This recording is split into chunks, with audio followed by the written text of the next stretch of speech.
Desde hace meses no funciona, no sesiona su directorio, viene de perder municipios en los que nunca había perdido y se quedó sin candidato para el 2023. ¿Qué más podría pasarle al radicalismo auténtico? Y lo que puede ocurrirle es que ocurra el remate de sus propiedades, varios de sus patrimonios inmobiliarios, por así decirlo. Y es que el principal partido de oposición, el PLRA, está en una profunda crisis financiera y política. ¿Cómo se llevó a esto? Por desidia y negligencia de su presidente.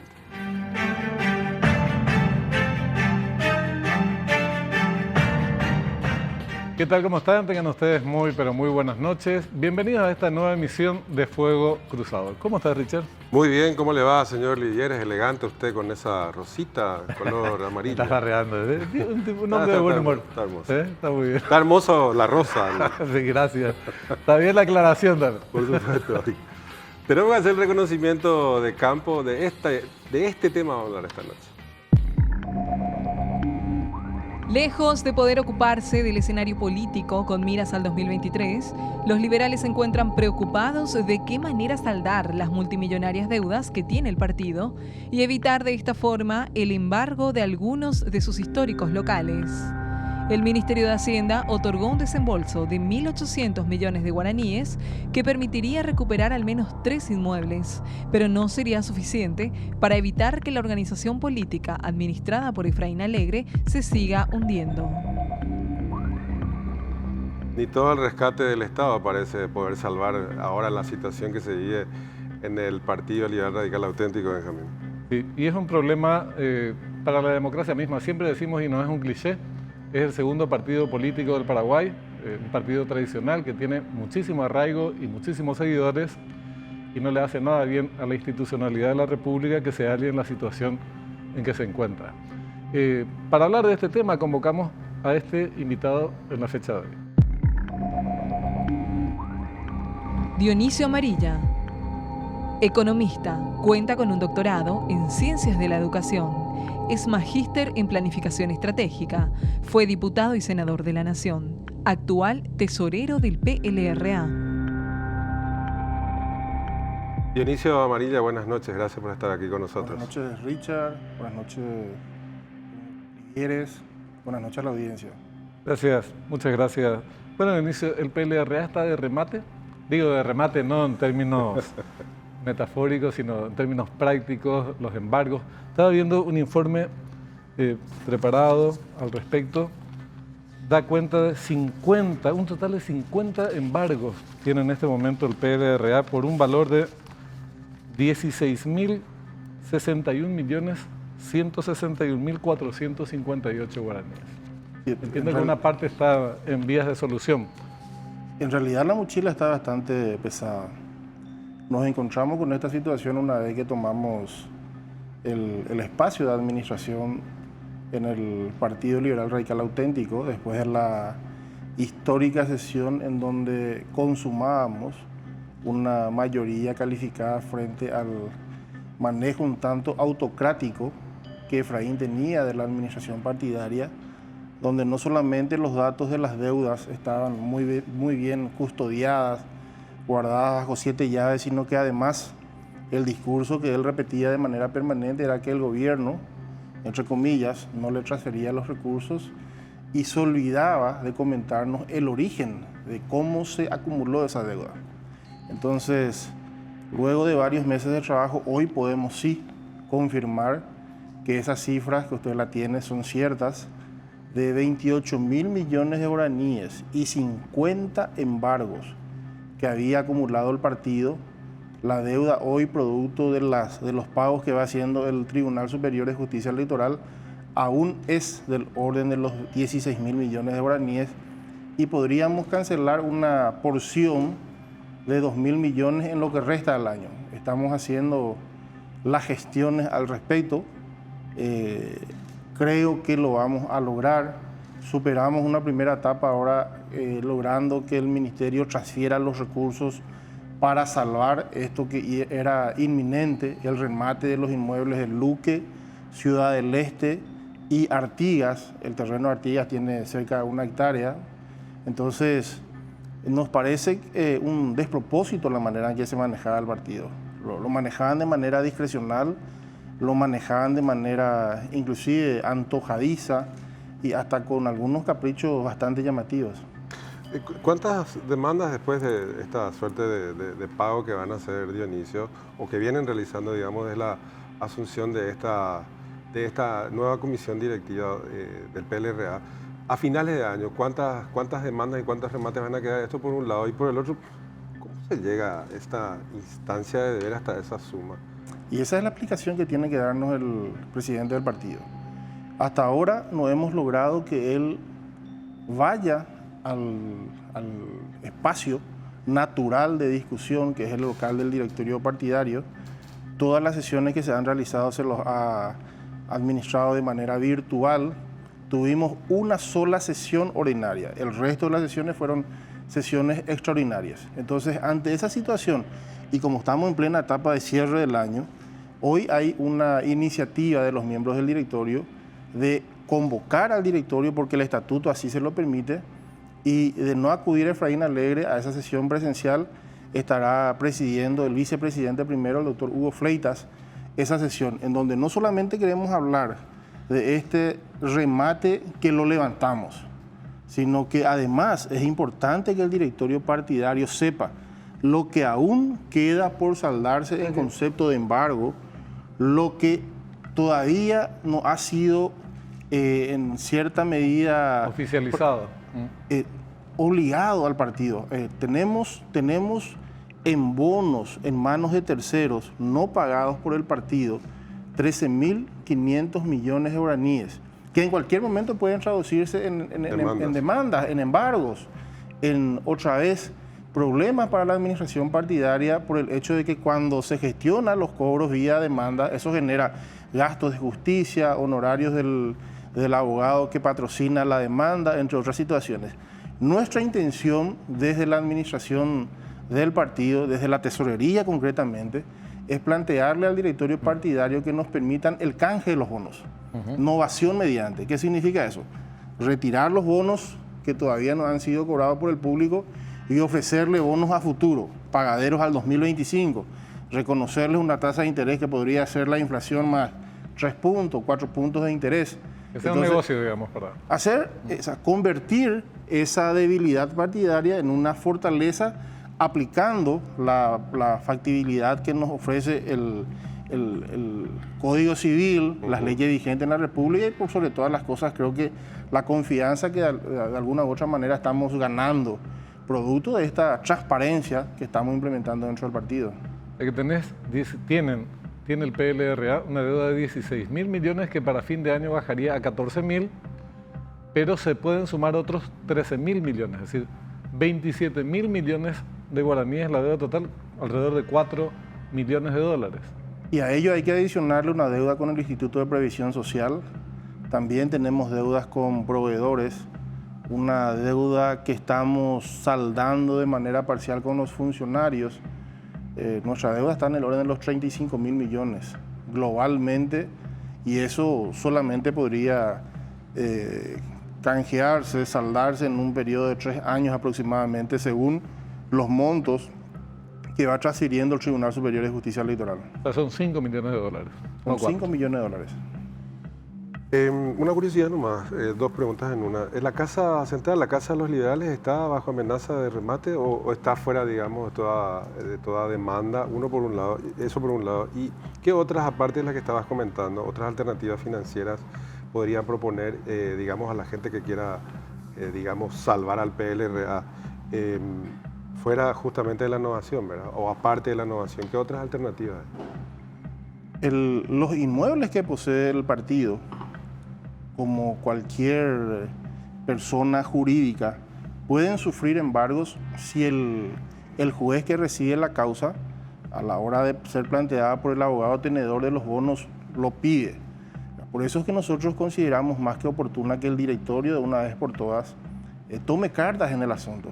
Esto lo venimos planteando desde hace un tiempo atrás, es cierto, cuando eso la prioridad lo constituían las elecciones municipales, era un poco difícil priorizar el abono del tema financiero administrativo. Hoy, con estos remates que hemos logrado sortear, que hemos logrado salvar, la gente como que entró en shock y empezó a mirar a la pucha. Esto había que tomarlo en serio y están dispuestos a dar la venia en primer lugar para canjear esos bonos por operaciones a futuro. Y en segundo lugar, bueno, pues tal vez el año que viene se dé una mejoría económica considerable en la República, entonces eso permita que el Estado transfiera una suma, muy optimista, una suma extraordinaria, excepcional, porque los partidos políticos tienen esa dificultad. Viven de los recursos que reciben del Estado en concepto de aportes y subsidios, ¿verdad? Y en ese sentido hay que entender que la situación precisamente no es la más halagüeña, ¿verdad? Como para ir a reivindicar transferencia a los partidos políticos. Ahora tenés una deuda de $5 millones, piensan pagar o proyectan pagarlo en 3 años, pero entre medio, y el año que viene en particular, hay elecciones internas, compromisos políticos. Y al año siguiente, unos meses después, dentro de 16 meses, elecciones generales. Entonces, bueno, a lo mejor algunos tenían la expectativa de que un candidato que no llegó a formalizar su candidatura cubriera parte de la deuda, hubiera suficientes recursos. Digo, el problema financiero acarrea una serie de otros problemas y de hecho el político es el principal de ellos y se va a expresar como ya se expresó. Además de las razones políticas, digo las financieras de peso, ya se expresó en las elecciones pasadas municipales. Por eso le decía, es una mochila bastante cargada que conscientemente lo asumimos, ¿verdad? Y decidimos dar el paso de hacer pública la información. Porque de nada servía que el partido siga acumulando deudas, de nada servía que las deudas inclusive no estén bancarizadas. Es muy onerosa la deuda que no deviene del sistema financiero. Es una deuda que genera justamente este tipo de embretamientos. Nosotros tuvimos que recurrir a las entidades en donde el partido había obtenido fondos para el año 2018, que por cierto fueron fondos que si uno lo suma con la cantidad de los bonos emitidos en ese entonces, superan por lejos lo que la ley de financiamiento político permitía y que derivó posteriormente en esta serie de incumplimientos. El partido en el 2018 emitió bonos por 30.000 millones y a eso le adicionó una deuda con bancos, financieras y casas de créditos en el orden de los 20.000 millones. Los créditos con los bancos, el sentido común nos dice de que tiene tasas de intereses, pero muy por debajo de los que ofrece el resto del sistema financiero. Pero llamativamente también el partido recurrió a casas de crédito y ahí estamos hablando de promedios del 3 y alguito más por ciento mensual. O sea, eran tasas muy pesadas. Usurarias. Eran tasas, no llegan a la tipificación de usurarias por la fórmula que tiene el Banco Central del Paraguay, que calcula un promedio, etcétera. Pero sí son cargas pesadas, cargas que justamente generan dificultades después de un tiempo prolongado. Generalmente uno en el mundo de la economía recurre a ese tipo de parches, pero termina saldándolo en un corto plazo.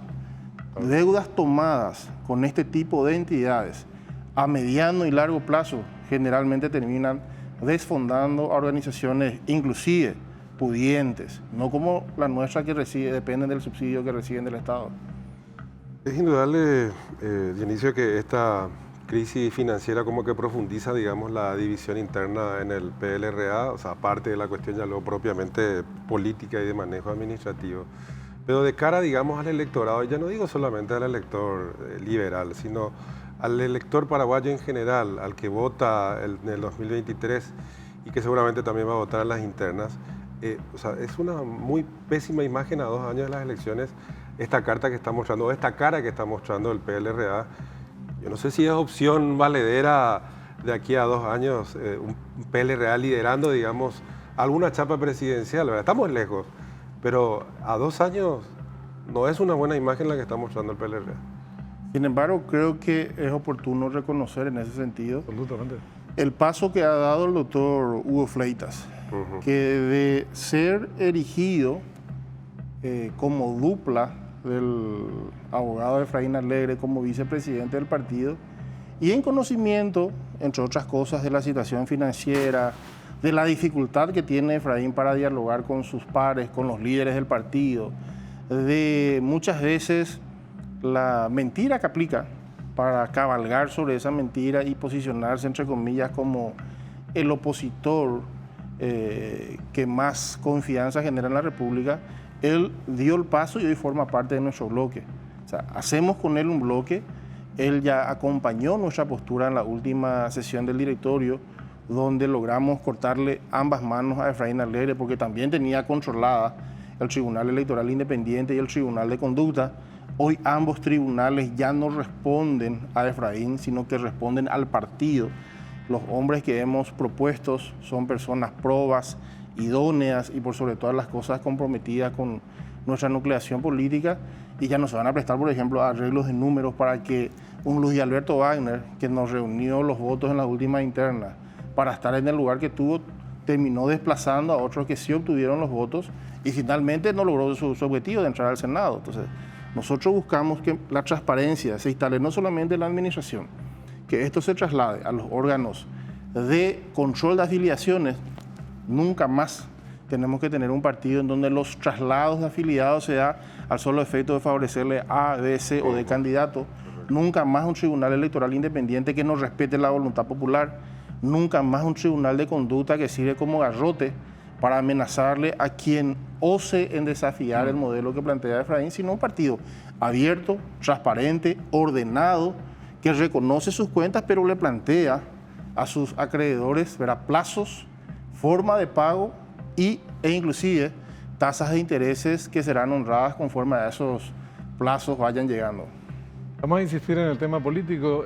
Enseguida, falta menos de lo que parece para las elecciones generales, abril de 2023, 1 año y 5 meses, nos llega 1 año y medio, y en una situación complicada en el PLRA que ojalá la supere pronto y sea un gran animador de las próximas elecciones generales. Hagamos una pausa y seguimos enseguida con este tema.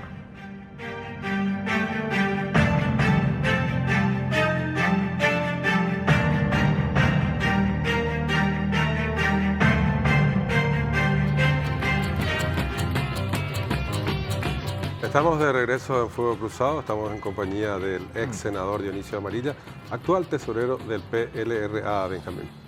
Efectivamente es un tema importante, decíamos, y pensando en los liberales, ¿verdad?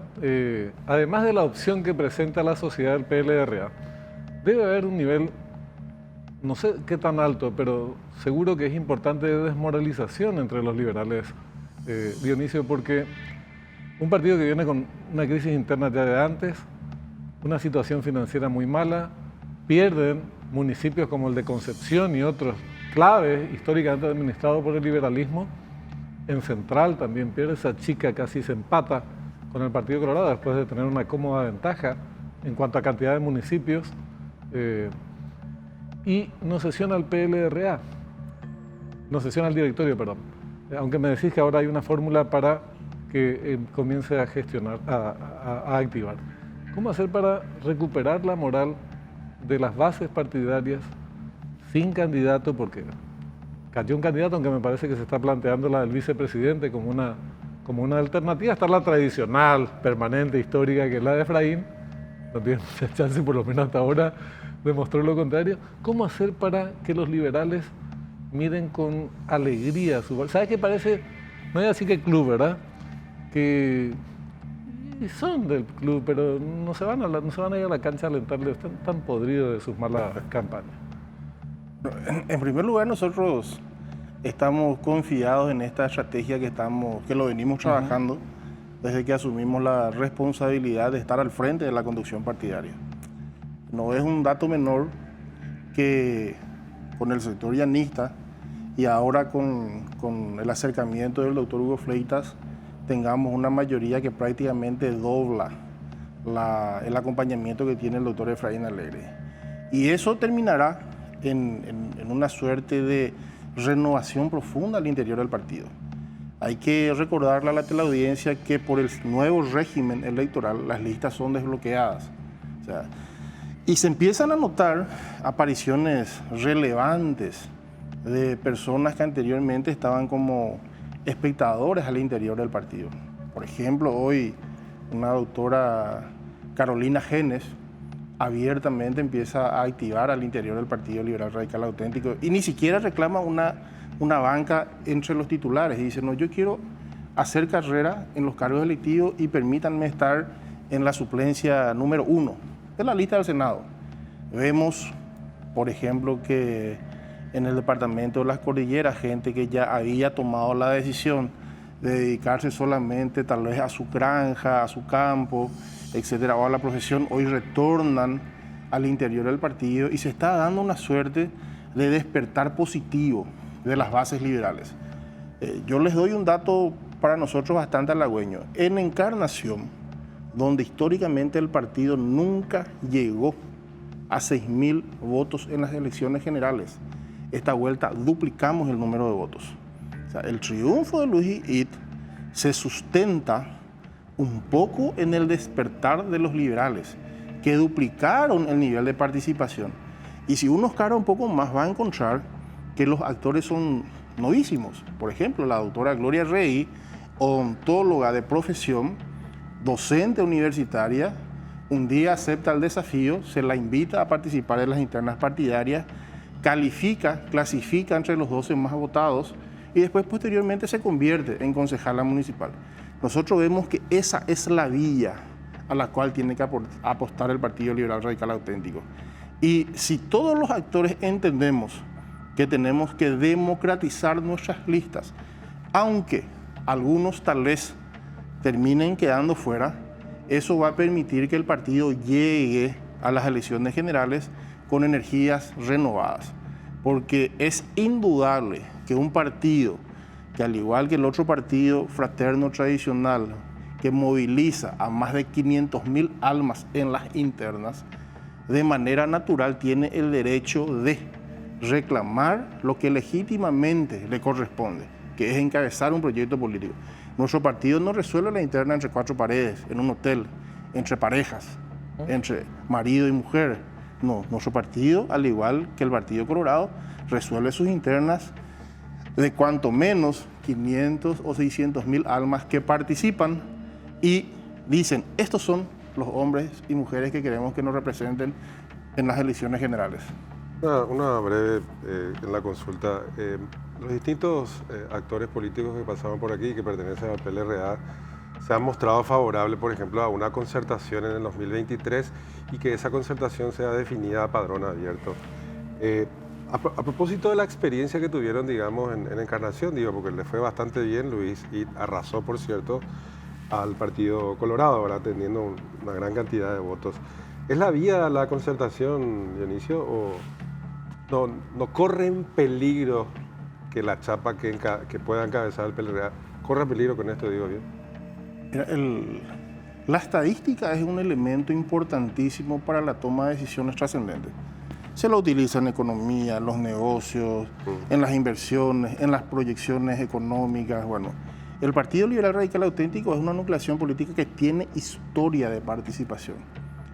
Constructo que lo tendrán que trabajar bastante los otros partidos que tienen representación parlamentaria. O sea, coincidamos que, y sin desmerecer, ni PPQ, ni mucho menos PDP, o el Frente Guazú, o Hagamos, que parece ser que están más en etapa de extinguirse que otra cuestión, tienen esa tradición de movilizar a su gente para elegir a sus actores. Entonces, ¿pero ustedes son partidarios de una elección a padrón abierto, por ejemplo? Nosotros estamos de acuerdo inicialmente con el sector de Llano y ahora trabajando con el doctor Fleitas, que detrás suyo trae 3 o 4 miembros del directorio. Coincidimos de que para la chapa unipersonal, presidente y vicepresidente y gobernadores, la concertación es el camino. En lo que respecta a la chapa de legisladores, bueno, es un tema que hay que discutir, hay que llevarlo al seno del directorio, hay que llevar a las bases, a los comités, hay que tratarlo en la convención partidaria y posteriormente, ¿verdad?, seguramente de escuchar a la gente se podrá concluir y deducir cuál es la mejor alternativa. No le tememos a la concertación, creemos que el Partido Liberal Radical Auténtico puede lograr una cierta disciplina de sus afiliados para optar por el candidato liberal que mejor lo represente, y seguramente surgirá de las otras fuerzas fraternas el que lo acompañe en la chapa. Y Efraín nuevamente va a ser candidato. No, Efraín está bastante disminuido, ya le cortamos las dos manos en el directorio, le reitero, cuando le quitamos el TEI y el Tribunal de Conducta. Está muy nervioso últimamente, ya no se presenta al directorio para sesionar, dice que está más por el exterior. O sea, lo vemos como una fuerza difusa que va a ir perdiendo fuerza en el 2022 porque vamos a intensificar nuestra campaña en el año 2022. Hablo en plural porque si bien yo no tengo decidido aún si postularé o no a algún cargo electivo, respondo a un equipo, lidero un proyecto político y quienes participan conmigo dentro de la lista 100 Diálogo Azul están ya trabajando activamente, al punto que en el mes de diciembre prácticamente no tenemos un solo día libre, excepto el 24 y el 25 y la festividad de Cacupé, porque son todas jornadas de cierre del ejercicio 2021. Bueno, se agotó el tiempo por hoy. Vamos a seguir hablando de este tema en las próximas semanas, a ver cómo evoluciona la situación. Dionisio, te agradecemos mucho.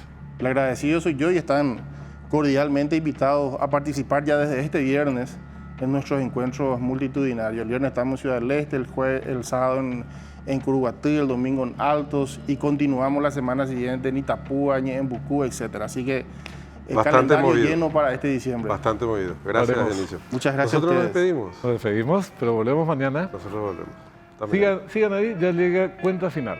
Hasta mañana.